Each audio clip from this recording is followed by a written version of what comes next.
Hey there, welcome conscious fashion friends to Inside Fashion Design's weekly community conversations. This is where you can meet and greet with a fashion industry pro. This is your opportunity not only to hear from the experts and their knowledge and advice, but also to connect with them directly to grow your network and use their learnings to level up and empower you in your own career. For 30 minutes each week, we will have a quick chat, the perfect morning break where you will walk away with some good nuggets of advice, tips and tricks, and two of my all-time favorite things, inspiration and community connection. I love building connections because it strengthens our support system. You grow your community and you grow your support, and we can all succeed together. I am continuously finding amazing people through LinkedIn and referrals, and 99.9% of the time, these folks also love to connect, share their experiences and stories, offer advice, and even more recommendations and suggestions. That's why each week you will find us here chatting with a fashion industry pro. So hop on in, join the conversation, say hello, ask a question, share your own tips, stories, favorite resources, or own piece of advice. Follow me on LinkedIn so you don't miss out. Every single week, we'll be chatting with a fashion industry pro. Are you a fashion industry pro and you want to share your story? Message me and let's talk. Who knows, you could be our next featured guest. Thanks for joining us today. Now, let's dive into today's session.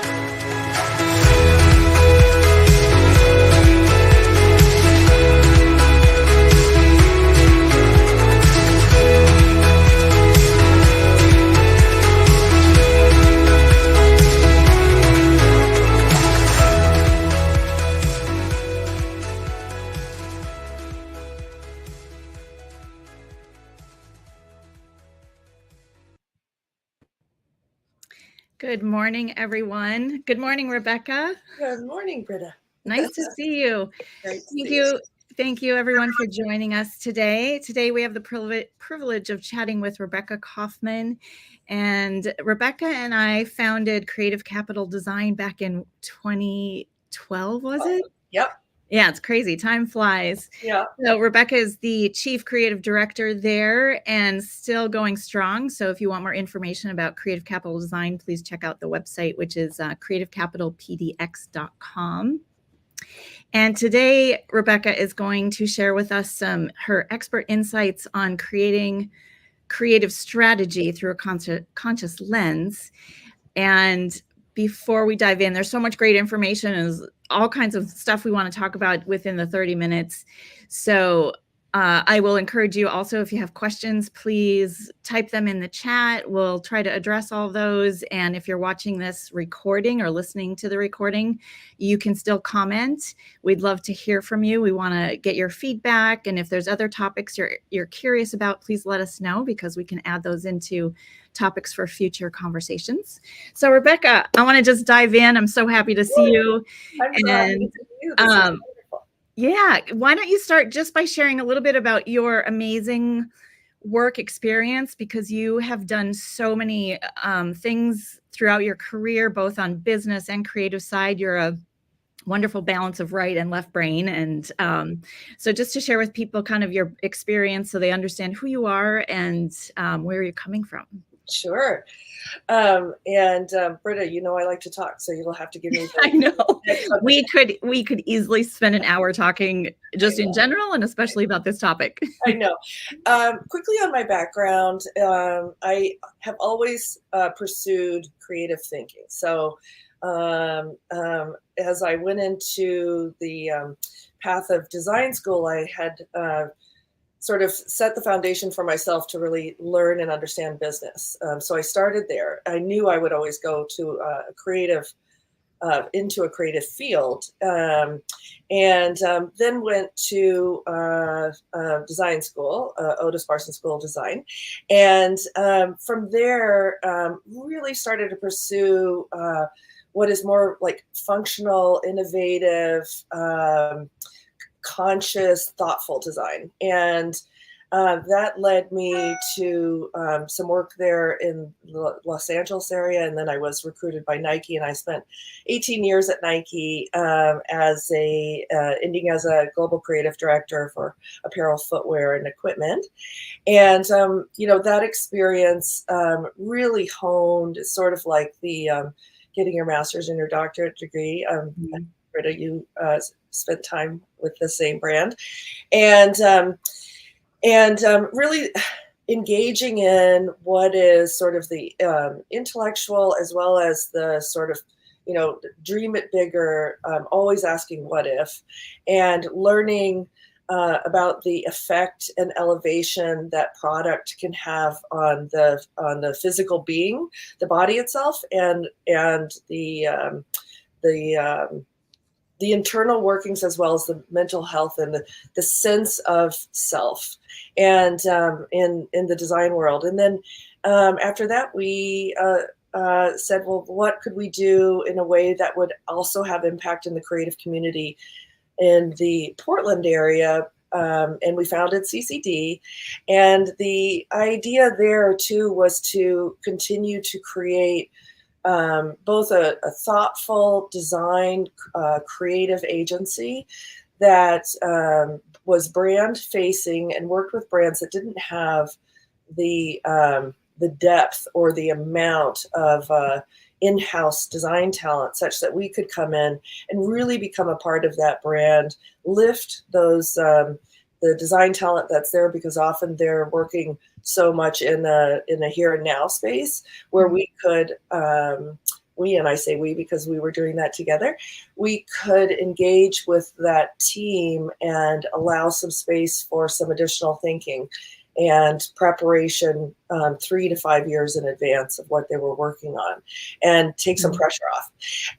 As well as internally, I think what we felt so strongly about was grooming and growing, and the next gen, or the newer to the industry, because industry pros, we've been there a while. So that we could bring them in, introduce them to brands, have a safe place to express their creative vision, and then go fly to wherever their next step would be. Yeah. One thing I always love about working with you is that you ask a lot of questions and really make people think. So when you mentioned that we worked with some of these brands, I recall so many times they would come in and they'd have a product or an idea for a product. And this is, I want to design this collection, but they hadn't thought through all the steps that we're used to thinking through. And so we would question and start asking, have you thought about this? Or what's your story? Or why? What's your why? And that all comes through the creative direction. It so does. Today we're talking about creative direction, and I feel like there's design direction and seasonal direction, right? But the creative direction is really at the core and the foundation. And without that, because it's not just a seasonal trend direction, it's really what you're building the brand upon. And so that's where we're going to dive into today. And we will start. I'm just going to throw up. So we have a couple of questions, and we'll just talk through these and, kind of hear your insights and advice for how this all should be built, and how you build the foundation, and incorporating that into part of your process. Yeah. So starting off, like, really, what is creative direction? Yes. And I love that you're asking a question to the question asker. I always say it, and maybe this is a life philosophy, but it's like being that 3-year-old who always says, why? Stay curious. Why is this guy curious? Why? Yep. Yeah. And I think you hit something really important, is that it's conversational. And when we are either as creatives working in a design house, working for a brand, working for an agency that works with other brands, becoming a part of that is foundational. It's required to understand what creative strategy is. And I'm so looking forward to the classes in the fall with IFD to get a little deeper into all of this. But creative strategy, as you say, is different than trend, and it's different than a seasonal direction. It is in line, lockstep with the business strategy. So so there is, and you mentioned I think in testing a 4951 brain, which is the creative side, and I lead there, is in lockstep with where the brand needs to go. Also is a partnership of enlightening and showing possibilities for brand growth. And that's larger product initiatives. So where we're saying specifically, what is creative strategy? It is setting the foundation and building the house around trend, color, the socioeconomic trends that are happening around the world, the political, we get into some of that, regional, global, the sustainable, conscious impact that we have when we're building product concepts, not just executing them.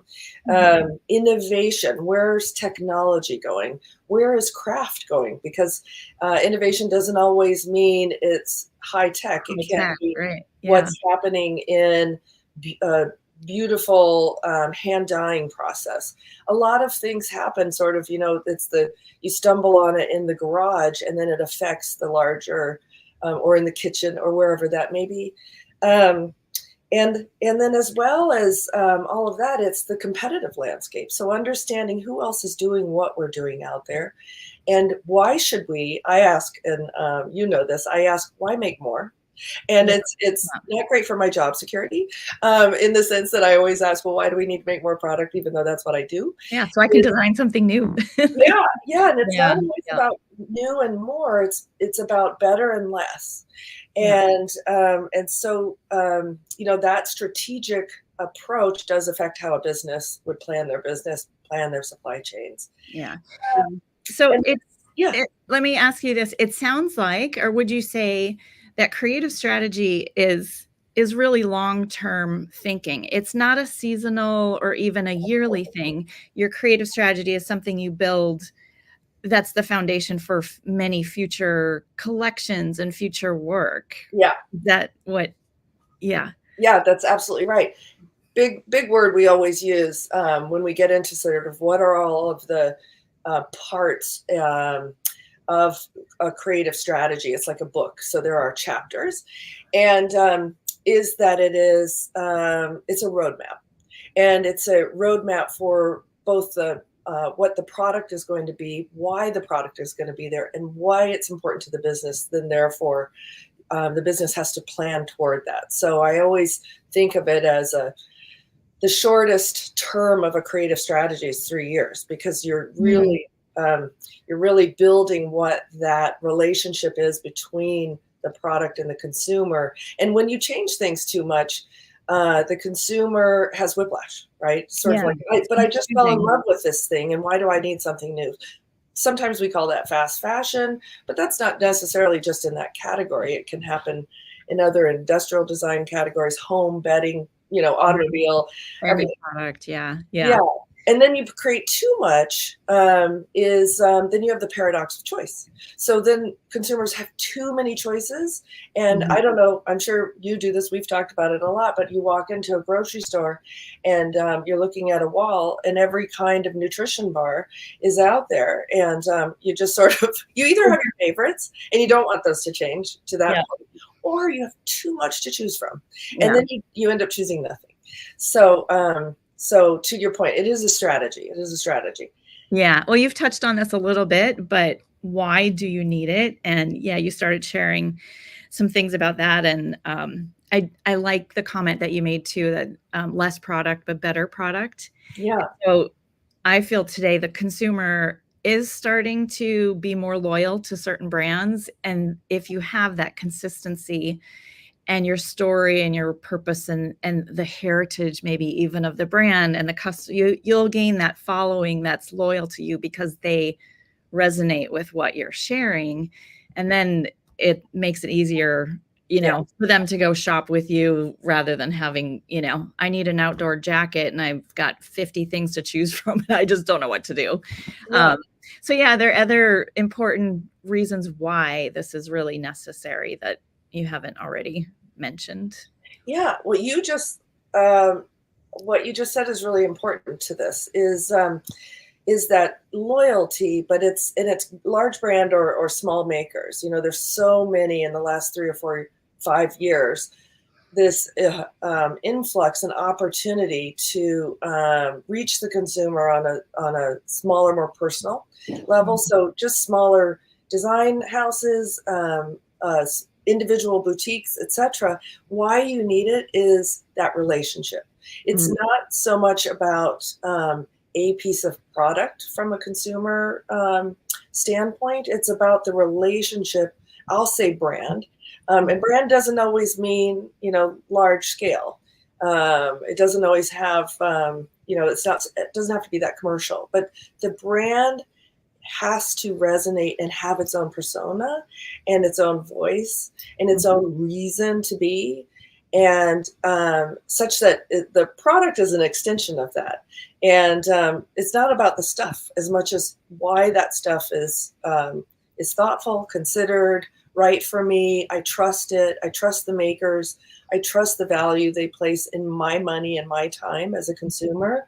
I trust that they're respecting my needs. They have an ear to me. They're listening to what I have to say, and it is that it's a relationship. It's the open people. Big word, long time, has been transparency. I think it's not just showing what's happening in the model, but it's relating on a it's sort of the human side of what's behind the stuff. And that's what's missing from fast fashion and all those, maybe some really large brands that they don't have that sense of relationship. So that's really well said. And so you are one of our teachers for our fall launch of the Conscious Fashion Design Academy Masterclass, and you're going to deep dive well into this. But for today's session, short and sweet, what would you say are some of the key elements that someone would need to include as part of their creative direction? Like, what are those top things that would build the framework for their direction? Yes. And it's the direction and strategy, as we've just said, is an umbrella to what then kind of unpacks into seasonal key and core needs of color, materiality, specific trends, because things are happening very quickly. So you want to stay on top of those things and be relevant. But then also there are kind of these bigger pillars of, I would even categorize one as why. Why is a really important word. Yeah. And it's like anything, you're sort of making the pro and con list, or what's missing, or what are our opportunities in that landscape that we talked about, as far as all of what's happening in the world around us, what's happening in the economy, the business, our unique industry, and for our consumers. And then I would say another big one is the brand. What is the brand's landscape and position that they have strength in and opportunities in? And so we love to connect those two things and find some of that, like sort of the special sauce of what makes those really unique. And then it's really sort of unpacking what is, I would put this one in new. So it's what's new ways of thinking, and that can be around product innovation, that can be around capturing consumer attention, acquisition. How do I reach more people? You can do that a lot with product. So, I sort of I put creative strategy, because that's what we do and what I do, in the center of the marketing message, the business strategy, the sales goal, the consumer facing, all of that, because all of that goes into why we're building our product. And if it comes from that center, then we have a very consistent, authentic message across the board. Sometimes, I love all my partners in all those places, but often I can see when a brand is being led by sales numbers, or when marketing is fantastic, the story is amazing, but the product kind of falls flat. Where it's sort of, you can kind of touch all those points. So I like to say our responsibility when we're creating that creative strategy is to provide the storytelling, and that's sort of the fourth big pillar, which is the brand, the product, the authenticity. The emotional piece is you have an emotional relationship to you see. How many of us have walked in and said, "Oh, I love that. I haven't even seen it yet." And then you touch it and it's amazing. And then you see how beautifully it's made. And then where does that come from? And why did that piece evolve? Is it a beautiful fiber story? Did it come from, the hills in New Zealand merino wool? Is it an amazing, authentic story of a person that captured the zeitgeist at the time?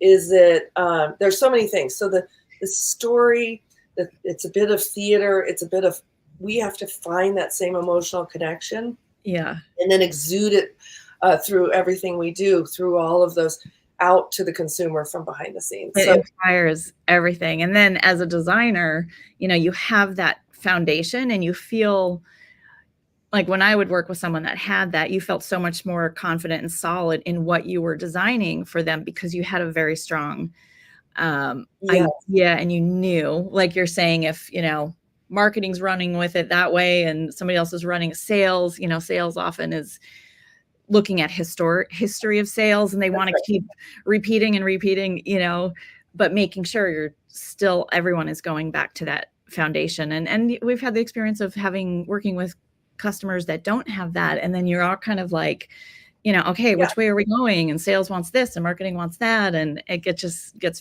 get very convoluted and away from your vision completely. So exactly. Yeah. So you had mentioned storytelling. And so I think oftentimes this is maybe something a little bit harder to do. You might have marketing that's just completely taking over storytelling, and they can run with it, and they've got all the direction and strategy, and they know. But maybe from a designer standpoint or merchandiser standpoint, what tips do you have for, because as a designer, once you start designing product, you still have to present and share the story of your designs and your ideas.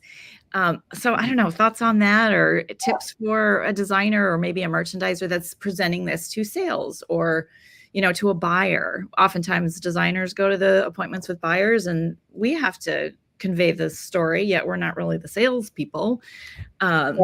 So I always found that personally challenging. I know what the story is, but really, how do you, I don't know, tips. What do you say?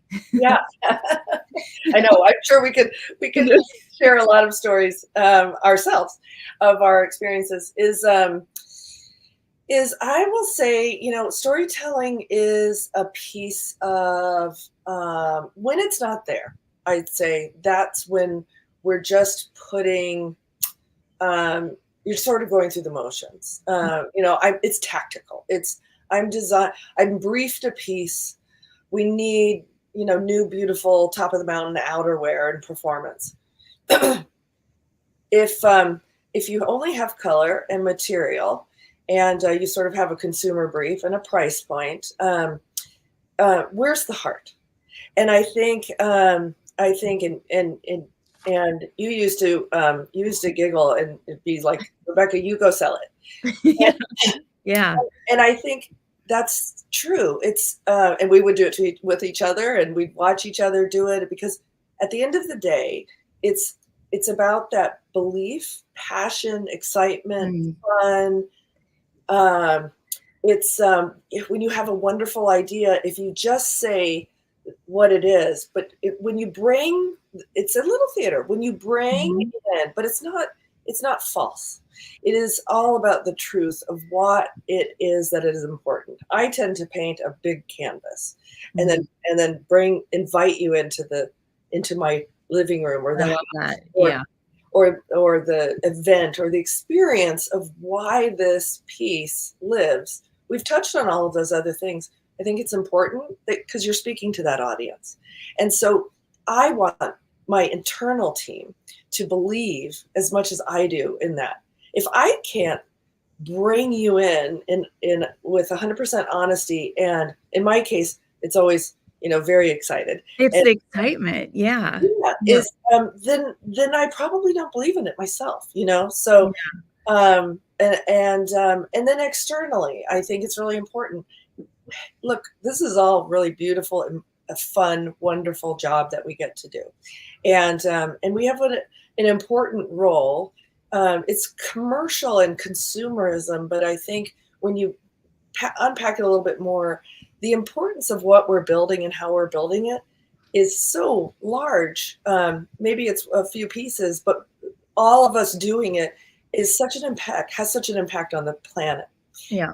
and the people who are making it. It's not just the There's resources. still The so many. resources are the human beings too. Yep, so many hands touch it, even if it's 3 pieces versus 300. Right, It still goes through the same process. right. And I love and totally agree. And from my personal experiences, if I know like the heritage of the brand and the creative strategy of the brand from the beginning, like you get goosebumps, because and then you just talk about that story before Yeah, you even start showing product. It's sharing, what those strategies are, or who the brand is, and then you believe in it, and if you believe in it, it becomes much easier to sell it. that's Yeah. right. And even in technology, if you're using AI, there as you're prompting, you're sort of language matters, words Mhm. matter. The idea of the item, I think, it's sort of the greatest challenge. It's sort of the why question, but it's about before you even put pen to paper. For me, I have to find what is driving the reasoning, and then I can find a better solution and answer. It doesn't often come after the design process. It is what feeds a lot of the design process. Yeah, yeah, Yeah. that's amazing. Well, do you believe we only have 2 minutes left No, this is already? So it goes so fast. But I wanted to mention again that you are teaching 2 sessions yeah, for our masterclass that is launching this fall. If you want information, just go to insidefashiondesign.com and you can actually sign up to get more information. But one of the sessions is on this, building your creative strategy. yes, And you will do a much deeper dive and actually go through an exercise and helping the participants build it yeah, together. So yeah, after the session, you will have, a at least a strong foundation for a creative strategy. And your second session is market research and consumer construct, which again is part of that big picture and affects the creative strategy. And you've mentioned like building the house. yeah, So, in between those 2 sessions, you will guide participants in how to build that house, and that really yeah, sets a strong foundation for a brand. And whether you're a designer or a salesperson or a merchandiser, still understanding those things, yeah. and being involved in those things is so important because it obviously affects the work of all the different facets that you've mentioned. And so, really looking forward to that. And with our last minute, do you have any favorite resources or tools or go to, I don't know, AI, anything like that you love that you recommend using or Oh, there's so many. so And I many? was just going to say, from a tool standpoint, in our classes this fall, what we're talking about can seem a little esoteric. I will have templates that'll be kind of fun and easy to fill in, and Yeah. conversational. So we'll have fun doing it. And gosh, we work a lot in Adobe, and but I've been having a lot of fun with AI and Yeah. Viscom and And that's one of my favorite resources. And then another one, I think we source from so many different places. It can be a farmer's market and it can be high tech at the same time, but is Unsplash. Like I love to find images and beautiful high res. And that's where photographers are able to, and it's free, or you can download and pay a small fee. You can upgrade now if you want more access or something, but tons of free. But it's beautiful photography. So when you're looking for, a color, and there's so many things to find in there: architectural, portraiture, global, wonderful. So you can see the world. I love it because I can see the world through expert eyes. And you're pulling images and photos from, it's way beyond apparel, it's like cars and landscapes and, metals or, all these things that can inspire, a color or a mood or a texture. And so that's a really good one. I like using that as well. So we are out of time. I'm so bummed. We could talk another hour about this, but I'm really excited about the upcoming classes that you're going to be teaching. And please, again, comment, ask questions. If anyone wants more information, you can find both of us on LinkedIn. You could check out creativecapitalpdx.com, which the whole website will share a lot more about services and strategy, design, development, all those things that you do, and insidefashiondesign.com for any class information. And so thank you for joining us today. Thank you, Rebcca, for your time, and we'll see you on the next one. Okay. Thanks, Britta. It was a pleasure.